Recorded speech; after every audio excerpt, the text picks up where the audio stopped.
మన ప్రోగ్రామ్కి అంబికా కృష్ణ గారు వచ్చేసారు. Welcome to the my show. Sir sir నిజంగా ఈ వెహికల్ చాలా సెంటిమెంట్గా జాగ్రత్తగా చూస్తున్నారు. అసలు ఈ వెహికల్ యొక్క హిస్టరీ ఏంటి సార్? అసలు ఏ మోడలు, అసలు ఏంటి సార్ డీటెయిల్స్ చెప్పరా? ఇది మా నాన్నగారు 1958వ సంవత్సరంలో 59వ సంవత్సరంలో కొన్నారు. ఎక్కడి నుంచి కొన్నారు తెలుసా?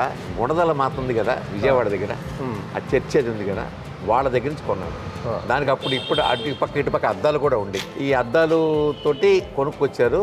కొనుక్కొచ్చిన తర్వాత దాంట్లో మేము అగరబత్తి వ్యాపారం, అంబికా దర్బార్ వ్యాపారం స్టార్ట్ చేయడం. మరి విజయవాడ గుణదల అంటున్నారు వెహికల్ అంటే స్టార్టింగ్ న్యూ మోడల్ అంటే కొత్త అప్పుడు మోడల్. అప్పటికి వాళ్ళు ఇంపోర్ట్ చేశారు అమెరికా నుంచి. వాళ్ళకి మన చర్చ్ ఫాదర్స్కి లైసెన్స్లు అవి ఉంటాయి కదా, వాళ్ళు ఇంపోర్ట్ చేశారు అమెరికా నుంచి. వాళ్ళ దగ్గర మేము కొనుక్కున్నాం సెకండ్ హ్యాండ్గా కొనుక్కున్నాం. సెకండ్ హ్యాండ్ కొనుక్కున్న తర్వాత 1968 వచ్చేటప్పటికల్లా ఈ వ్యాన్లో, అంటే మా వ్యాన్ కొన్నది 59 సంవత్సరం అయితే అప్పటికి 9 ఏళ్ళు మీద అంబికా జవాజీ బత్తి అన్నీ వేసుకుని తిరిగేస్తున్నా మార్కెట్లో.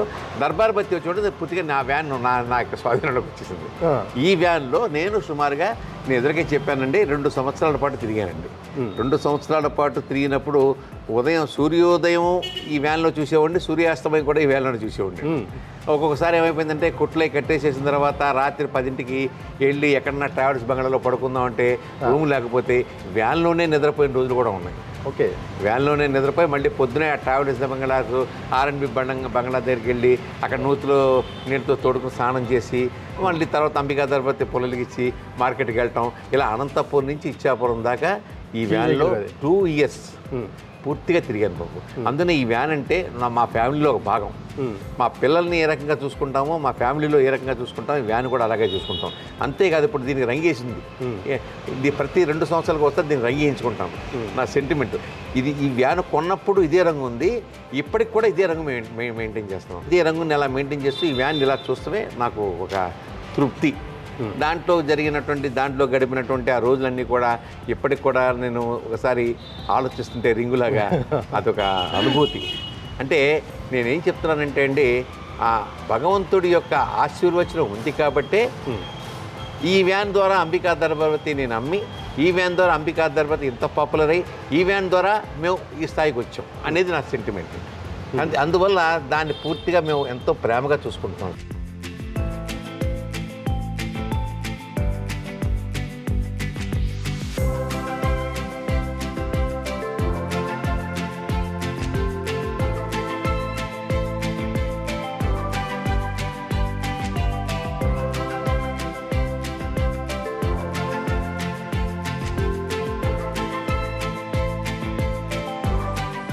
అంటే అంబికృష్ణ గారు, అంటే ఈ వెహికల్ మనం చూస్తుంటే కనుక ఎక్కడ కూడా డెంటింగ్ కూడా కనిపించట్లేదు. అంటే చాలా జాగ్రత్తగా చెప్పాను కదా. అండ్ ఏ కంపెనీ ఇది సార్? ఇది చెవర్లెట్ అమెరికా కంపెనీ. ఓకే, అప్పట్లో ఇప్పుడు చెవర్లెట్ కార్ ఇండియాలో కూడా వస్తారు అనుకోండి. అప్పట్లో అమెరికా చెవర్లెట్ కంపెనీ అంటే అమెరికా తాలూకా వెహికల్ గుణదల మన చర్చి వాళ్ళకి తెప్పించుకున్నారు. వాళ్ళ దగ్గర నుంచి మేము కొనుక్కున్నాం. అది అప్పుడు నాన్నగారు ఆలపట్టి రామచంద్రరావు గారు అప్పుడు ఆయనే కొన్నారు వ్యాన్. ఆయన వ్యాన్ కొనేటప్పటికి నాకెంతండి, చాలా తక్కువ వయసు. ఆ తర్వాత 68కి వచ్చేటప్పటికి నేను వ్యాపారం దిగాను. అంటే ఈ మోడల్ వెహికల్నే కొనాలి అంటే ఇలా ఉండాలి, డిజైన్ ఎలా ఉండాలి ప్రాపర్గా, అంటే మన బిజినెస్. అంటే మా నాన్నగారు ఎలా ఆలోచించారంటే వ్యాన్గా కొనుక్కుంటే అప్పట్లో దీనికి అద్దాలు కూడా ఉంటాయని చెప్పాను కదా, అద్దాలు కూడా ఉంటాయి. కారులో ఫ్యామిలీతో వెళ్ళినప్పుడు అద్దాలు తీసుకుని గాలి వచ్చేట్టుగా చేసుకోవచ్చు. ఆ తర్వాత మనం ఎప్పుడన్నా ఈ వ్యాన్లో చాలాసార్లు తిరుపతి కూడా వెళ్ళాను ఫర్ ఇన్ఫర్మేషన్. తిరుపతి, పెద్ద తిరుపతి కూడా మా నాన్నగారు మా అమ్మగారు మేము పిల్లలందరం కలిసి వెనకాల ఒక పరుపు వేసుకునేసి దాంట్లో పడుకుని ఆ వ్యాన్లో వెళ్ళేవాళ్ళు. అంటే ఒక బిజినెస్ కాదు, అంటే ఫ్యామిలీ మొట్టమొదటిలో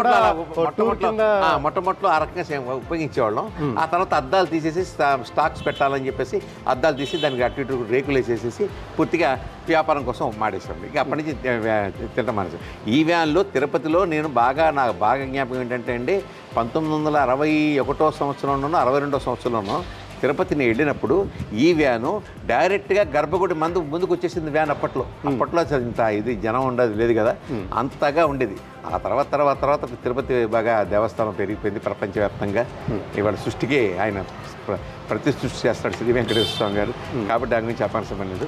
ఈ వ్యాను ఆ తర్వాత పూర్తిగా అద్దాలు అయితే తీసేసి దాని రేకులు అయితే తీసేసి ఈ వ్యాన్లో పెట్టలేసుకుని అగరబత్తి అంబికా అగరబత్తి పెట్టలేసుకుని తిరగటం. బాగా సెంటిమెంట్ వెహికల్ అంటున్నారు అంటే సెంటిమెంట్ బాగా సెంటిమెంట్ వెహికల్. ఈ సెంటిమెంట్ అంటే బాగా మీకు మనసుకి హట్ అయిన సిచ్యువేషన్ అయినా ఉందా? ఈ వెహికల్తో ఇలా పలానా చోట సక్సెస్ అయ్యింది. అవును, అదే నన్ను ఎప్పటికీ వెంటాడుతుంది. ఇప్పుడు సక్సెస్ అనేది నన్ను ఇప్పటికీ కూడా వ్యాన్ ద్వారా స్టార్ట్ అయ్యాను నేను అనే ఒక భావన నాకు ఇప్పటికీ ఉండిపోయిందండి. వ్యాన్ ద్వారా వెళ్ళాను, వ్యాన్ ద్వారా తిరిగాను, వ్యాన్ ద్వారానే అంబికా దర్బార్వతి అమ్మాను, వ్యాన్ ద్వారానే ఆంధ్రప్రదేశ్ అంతా తిరిగి ఒక్కొక్క కొట్టుకి అంబికా దర్బార్వతిని చెప్పుకోగలిగాను అనేది ఇప్పటికి కూడా నాకు నా అటాచ్మెంట్. ఇది నా అటాచ్మెంట్. నేను చెప్పాను కదా, ఇది మా ఫ్యామిలీలో ఒక భాగం. ప్రతి వినాయక చవితికి దీనికి పూజ చేస్తాం. ఓకే, ప్రతి శుక్రవారం దీనికి పూజ చేస్తాం. ప్రతి శుక్రవారం పూజ చేసి 9 దర్బార్వతి పుల్లలిగిచ్చి కొబ్బరి కొడతాం. నేటికి కూడా ఫ్రైడే రోజు అంటే ఒక శుక్రవారం రోజే మళ్ళీ దీంట్లోనే మీదైతే మెటీరియల్ సరుకు పెట్టుకొని బయటికి ఇప్పుడు వ్యాపారం బాగా పెద్దదైంది. రోజుకి 100 కన్సైన్మెంట్ల దాకా వెళ్తుంటే ఆ ఊరు ఈ ఊరు రాష్ట్రాలు కూడా దాటి వెళ్ళిపోతున్నాయి. ఒక కన్సైన్మెంట్ మాత్రం ప్రతి శుక్రవారం మధ్యాహ్నం ఖచ్చితంగా 12 గంటలకండి. శుక్రవారం నాడు మధ్యాహ్నం ఖచ్చితంగా 12 గంటల 5 నిమిషాలకి వ్యాన్లో లోడ్ చేస్తాం సరుకుని. అదొక సెంటిమెంట్ నాకు. అపరాజిత ముహూర్తం ఇది అంటారు దానికి అభిజిత్ కాలం అంటారు. ఆ అభిజిత్ కాలంలో 12 ఒక కన్సైన్మెంట్ ఇందులో వేసేసేసి ఏ ట్రాన్స్పోర్ట్కి పంపిస్తాం. అది ఇప్పటికీ కూడా ఈ యొక్క 60 అంటే ఇప్పటికి ఎన్ని సంవత్సరాల నుంచి చూడండి, ఇన్ని సంవత్సరాలు జరుగుతూనే ఉంది ఆ కార్యక్రమం నిరంతరాయంగా. అది మాకున్న. అంబికేష్ సార్, ఈ వెహికల్ గురించి చెప్పుకున్నట్టు ఏంటి, ఇది ఫ్యూల్ ఏంటి సార్? ఇది ఎంత వస్తుంది మైలేజ్? ఇది మైలేజ్ రాదండి, 3 కిలోమీటర్లు ఎంత వస్తుంది అంతే. అసలు అప్పట్లో పెట్రోల్ ఇంజిన్ ఉండేదండి దీనికి. ఆ తర్వాత దాన్ని డీజిల్ ఇంజిన్గా మార్చాం. ఇప్పుడు డీజిల్ ఇంజిన్ వస్తూ ఉంది, కానీ తిరిగేది లేదు. అప్పుడెప్పుడో మార్చారు మా నాన్నగారు టైంలోనే డీజిల్ ఇంజిన్గా మార్చారు. ఆ తర్వాత ఇప్పుడు తిరుగుతుంది.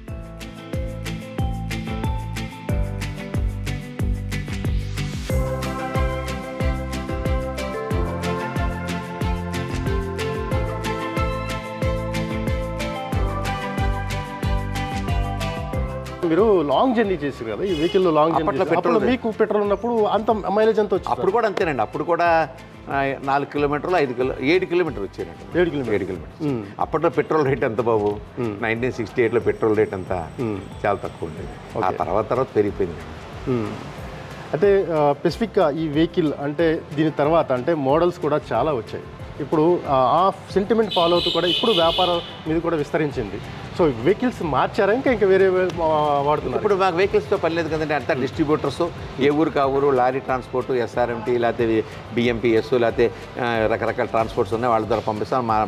మా సొంత లారీలు కూడా ఉన్నాయి. ఇప్పుడు మా సొంత లారీలు అగరబత్తీలు పంపడం ఇవన్నీ చేస్తున్నాం. సొంత లారీలు నాకు 3-4 ఉన్నాయండి. వాటిలో అగరబత్తీలు ఆయా ఊళ్ళకి మేము పంపించేస్తున్నాం, లారీలు కూడా పంపించేస్తున్నాం. ఈ వ్యాన్లో మాత్రం నేను చెప్పాను కదా, ప్రతి శుక్రవారం మాత్రం కన్సైన్మెంట్ సెంటిమెంట్గా వేస్తాం. ఓకే, సో మీకు ఇప్పుడు ఆ ఫీల్ ఎలా అనిపిస్తుంది? అంటే జర్నీ అంటే నిజంగా మనకి ఆటో నచ్చిన వెహికల్ మీద జర్నీ చేస్తుంటే ఆ థ్రిల్ వేరు ఉంటుంది. ఇది కూడా ఓల్డేజ్ కారు, అప్పుడప్పుడు మీరు అలా వింటేజ్ అది చూస్తుంటే మీకు అప్పుడప్పుడు ఏ ఫీల్ వస్తుంటుంది? అదే చెప్పాను కదా, ఆ యొక్క మెమరీస్ అన్ని జ్ఞాపకం వస్తుంటాయండి. ఇప్పుడు జీవితంలో కొన్ని మరచిపోలేని సంఘటనలు ఉంటాయి బాబు. జీవితం చాలా సుదీర్ఘం, ఎప్పుడు పోతామో తెలియదు, ఎప్పుడు ఉంటామో తెలియదు. జాతస్య మరణం ధ్రువం అంటారు భగవంతుడు. మనం ఎప్పుడు ఉంటామో తెలియదు, ఎప్పుడు పోతూ ఉంటాం. కానీ బతికున్నంతకాలం మన సెంటిమెంట్స్, మన యొక్క గౌరవాలు, మన యొక్క దైవభక్తి మనతో పాటుగా వచ్చినప్పుడే మనం మనగలగాలి అనేది నా యొక్క సెంటిమెంట్. అంబికా కృష్ణ గారికి మూవీస్ కూడా చాలా ఇష్టం, నిర్మాత కూడా. అది నెక్స్ట్ ఇంకోటి అంటే వెహికల్స్ కూడా బాగా కొంటుంటారు. అలాగే వింటేజెస్ కార్స్ ఏమున్నాయి సార్ మీ దగ్గర? మా దగ్గర వ్యాక్సార్ అని వెహికల్ కూడా ఉందండి. వ్యాక్సార్ అది పాడైపోయింది, దాన్ని పట్టించుకోవట్లేదు, వదిలేసాను దాన్ని. ఇదంటే వ్యాపారంతో సంబంధించిన సెంటిమెంట్ వ్యాక్సార్ కార్ ఇప్పటికీ ఉందండి. వ్యాక్సార్ అంటే అది ఇంగ్లాండ్ కార్ అనుకుంటాను. మా నాన్నగారు అది కూడా సెకండ్ హ్యాండ్ కార్ కొన్నారు, వ్యాక్సాల్ కార్. ఆ తర్వాత 1974 మా థియేటర్ కట్టాం. అప్పుడు అంబాసిడర్ కార్ కొనుక్కున్నాం మొట్టమొదటిసారిగా. మా నాన్నగారు కొన్నారు కొత్త అంబాసిడర్ కారు. అంతకుముందు ఎప్పుడు సెకండ్ హ్యాండ్ వెహికల్స్ తప్ప కొత్తది లేదు. ఆ తర్వాత కార్లు వస్తున్నాయి. ఇవాళ అప్ టు బెంజ్ కార్ వరకు కూడా మన దగ్గర ఉంది, భగవంతుడు.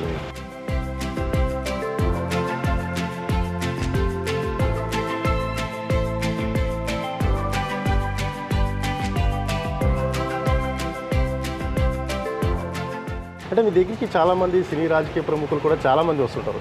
సో ఈ వెహికల్ చూడగానే ఏమంటారు? They are all very comfortable అండి. వాళ్ళు చూడంగానే నిజమా ఇది ఎలా కాపాడుతున్నారండి, ఎలా ఉందండి, తిప్పుతున్నారండి, సామాన్లు దొరుకుతున్నాయండి అని అంటుంటారు. సామాన్ల కోసం ఒక్కొక్కసారి అంటే తిప్పడం తక్కువగా అయింది కాబట్టి సామాన్లతో పెద్ద అవసరం రావట్లేదు. ఒకళ్ళు వచ్చినా కూడా ఎక్కడికైనా పంపించేస్తారు. ఒక్కోసారి మద్రాసు వెళ్తుంటారు, ఒక్కోసారి కలకట వెళ్తుంటారు మా వాళ్ళు దీంట్లో పోయిన సామాన్ల కోసం అని చెప్పేసి. ఎలాగైనా సరే మళ్ళీ శుక్రవారం కల్లా వ్యాన్ తిరగాలి, అంతే మళ్ళీ శుక్రవారం కల్లా వ్యాన్ తిరగాలి. అది నా యొక్క ఆర్డర్ కంపెనీతో. అది అంటే దీని ఇప్పుడు అంటే ఆ స్పేర్స్ దొరుకుతాయి అసలు? అంటే చాలా ఓల్డ్ కష్టం అండి, కష్టం కానీ దొరుకుతున్నాయి, లక్కీగా దొరుకుతున్నాయి. ఈ ఒక్కొక్కసారి ఫౌండరీలు ఉన్నాయి, దాని తాలూకా పట్టించేసి. అంటే ఏమైందంటే అండి, ఇదివరకు నేను అనంతపురం నుంచి ఇచ్చాపురం తిరిగానంటే 1000 కిలోమీటర్లు తిరిగాను. ఇప్పుడే ఉందండి, ఇక్కడ నుంచి లారీ ట్రాన్స్పోర్ట్ 2 కిలోమీటర్లు, అక్కడ నుంచి 2 కిలోమీటర్ కూడా ఉంటుంది, 1 కిలోమీటర్ ఉంటుంది మా ఇంట్లో. కానీ అక్కడి నుంచి మళ్ళీ తిరిగి వచ్చేస్తుంది, మళ్ళీ వ్యాన్ పెట్టేస్తాం అక్కడ, మళ్ళీ వచ్చే శుక్రవారమే కదా దాన్ని తెరిచేది. అలాగనమాట. ఇప్పుడు రంగు కూడా ఉందండి, నేను చెప్పాను ఇందాక, ప్రతి 2 సంవత్సరాలకు ఒకసారి రంగు వేస్తుంటాం. ఇదే రంగు ఇలాగే ఉండాలి. అంటే సెంటిమెంట్ కలర్ సార్? ఈ వ్యాన్ కొన్నప్పుడు ఇదే రంగు, ఇప్పటికీ అదే రంగు, ఎప్పటికీ ఇదే రంగు. ఓకే, అంటే ఫస్ట్ నుంచి ఇప్పుడు దాకా అదే. అప్పుడు ఎంత ఖరీస్తారు దీనివి? ఇప్పుడు మా నాన్నగారికి ఉంది ఆ రోజుల్లో 3,500 రూపాయలు 5,000 రూపాయలు కొన్నట్టు గుర్తండి. అంతే అంతే బా. ఇప్పుడు 1959 58 59లో 3,500 5,500 రూపాయలు కొన్నట్టు. అంటే ఇప్పుడు ఆ 3,500 కొన్నారు. ఇప్పుడు స్పేర్స్ చూస్తే చాలా కాస్ట్ ఉంటుంది దీనికి. ఎంత అన్నా అవనివ్వండి సార్, ఎంత అన్నా అవనివ్వండి, నాకు ఒంట్లో బాగోపోతే నేను బాగు చేసుకున్నా అంతే. అది భగవంతుడు నాకు ఇచ్చిన వరం, అది మాకు ఆశీర్వచనం ఇస్తూ ఉంది. దాన్ని జీవితాంతం కాదు, నా పిల్లల తరం కూడా కాపాడుకోవాలని చెప్పి నా ఉద్దేశం. ఓకే, అది అంటే ఇప్పుడు ఎవరైనా అడిగినా సరే ఇచ్చేది లేదు? ఎవరికి ఇచ్చే సమస్య లేదు, ఎవరికి ఇచ్చే సమస్య లేదు. ట్రాన్స్పోర్ట్కి వెళ్తుంది, వస్తుంది. చెప్పాను ఇందాక, శుక్రవారం పూజ చేస్తాం, వినాయక చవితి రోజు పూజ చేస్తాం. అంబికా కృష్ణ గారు ఎలా ఉన్నారు అనడానికి ఈ కారు అంటే ఏం చెప్తారు దాని గురించి? చూడండి, జీవితంలో చాలా ప్రయాణం చేస్తాం మనం, చాలా ఒడిదుడుకులు ఉంటాయి. ఎప్పుడు కూడా జీవితం సాఫీగా సాగదు. నేను ఎన్నో ఒడిదుడుకులు ఎదుర్కొన్నాను, ఎంతో వ్యాపారాలు నష్టపోయాను. అంబికా దర్బార్వతిలో నష్టపోలేదు, ఇతర వ్యాపారాలు చేసి ఎగస్ట్రాలు పోయి నష్టపోయాను, ఎగస్ట్రాలు చేసి నష్టపోయాను. కానీ ఎప్పటికీ కూడా మనకి అన్నం పెట్టేది అంబికా దర్బార్వతి అని నమ్మాను. ఇవాళ ఆ నమ్మకాన్నే ప్రజల్లో తీసుకెళ్ళాను. ఏదైతే నేను ఎప్పుడు ఎన్నిసార్లు చెప్పినా కూడా మళ్ళీ చెప్పేది కూడా ఆయుర్వేద వనమూలికలతో తయారయ్యేది అంబికా దర్బార్వతి ఒక్కటే, మిగతా అయినా కూడా సెంటెడ్ అగరబత్తీలు. ఇది ఒరిజినల్గా ఏదైతే హోమాల్లోనూ లేకపోతే యజ్ఞాల్లోనూ వేస్తారో అటువంటి ఆయుర్వేద వనమూలికలతో తయారు చేసిన దర్బార్వతి కాబట్టి దీనికి అంత పవిత్రత ఉందండి. ఆ యొక్క అంటే నేను ఒకటి చెప్తానండి, ఒక అంబికా దర్బార్వతి పొలలిగిస్తే హోమం చేసినట్టేనండి, మీకు ఒకటే గుర్తు అంతే. హోమాల్లో వాడే అన్నీ కూడా అంబికా దర్బార్వతి వెలిగిస్తున్నాం కాబట్టి ఒక అంబికా దర్బార్వతి వెలిగిస్తే ఒక హోమం చేసినట్టే. మిగతా అన్నీ కూడా సెంట్ అగరబత్తీలు అదే వెలిగిస్తాం, వాసన చూస్తాం, పోతాం, వస్తుంది. సరే, మీరు వ్యాపారం దీని మీద చేశారన్నారు అంటే దీని యొక్క అంటే కెపాసిటీ, సీటింగ్ కెపాసిటీ కానీ లేకపోతే లోడ్ అంటే ఎలా అది? ఆ రోజుల్లో దీంట్లో ఒక 50 పెట్టెలు 60 పెట్టెలు వేసుకునేవాళ్ళం. నా బాగా అట్ల పెట్టెలుగా సర్దేవాళ్ళం. అది ఎంత కలితే ఆ వ్యాన్ అంతా సరుకు అమ్మేసేస్తే మాకు అప్పట్లో 5,500 రూపాయలు వచ్చేది. వ్యాన్ అంతా సరుకు ఫుల్గా వేసుకెళ్తే 5,500 రూపాయలు వచ్చేది. అప్పుడు ఆ మెయింటెనెన్స్ దీనికి మరి వెహికల్ అంటే అప్పట్లో ఖర్చులు తక్కువే కదండి, ఖర్చులు తక్కువే, వ్యవహారం తక్కువే. నేను ఇందాక చెప్పాల R&B గెస్ట్ హౌస్లో దిగితే 3 రూపాయలు ఇచ్చేవాడిని. ఇవాళ 3 రూపాయలు రూమ్ దొరికితే మంచం కూడా దొరకదు ఇవాళ. అలాగా అప్పటి రేట్లు తక్కువ, అప్పుడు ఖర్చులు తక్కువ, అప్పుడు వ్యవహారం తక్కువ, అప్పుడు పెట్రోల్ రేటు తక్కువ, అన్నీ తక్కువే కదండి. అంటే ముఖ్యంగా అంటే ఈ వెహికల్ కనుక మనం చూసుకున్నట్లయితే మీరు మాత్రం క్లియర్ కట్గా దీనికి మెయింటెనెన్స్ జాగ్రత్తగా పెడుతున్నారు. అంటే ఫ్యూచర్లో దీనికి అంటే ఏం చేయాలని ఒక ఆలోచన ఉంది మీకు? అసలు ఏమీ లేదండి. దీన్ని ఇప్పుడు ఇంట్లో భగవంతుడి పటం ఉంటుంది, ఏం చేస్తాం, జీవితాంతం అలాగే ఉంటుంది కదా పటం. జీవితాంతం ఆ పటాన్ని అలా కురుస్తూనే ఉంటాం కదా. మా ఇంట్లో అమ్మవారి పటం ఉంది, ఇప్పటికి 78 సంవత్సరాల నుంచి అదే పటాన్ని మేము కురుస్తున్నాం. ఇది అంతే, జీవితంలో ఒక భాగం అని చెప్పాను కదా, ఇది సెంటిమెంట్. దీన్ని ఎలాగా మెయింటైన్ చేయడమే. నా పిల్లల తరతరాలు కూడా ఎలా మెయింటైన్ చేయాలి, అది నా ఆలోచన. Okay sir, thank you. So చూసారే కదా అంబికృష్ణ గారి సెంటిమెంట్. ఇది వ్యాన్ ఏదైతే ఉందో తన ఈ స్టేజ్కి రావడానికి గల ప్రధాన కారణం ఈ వెహికలే అంట. నిజంగా దీన్ని చాలా భద్రంగా పరుస్తూ చాలా జాగ్రత్తగా చూసుకుంటున్నారు. మరో ఎపిసోడ్తో మళ్ళీ మీ ముందుకు వస్తాను. మీ ఆలి.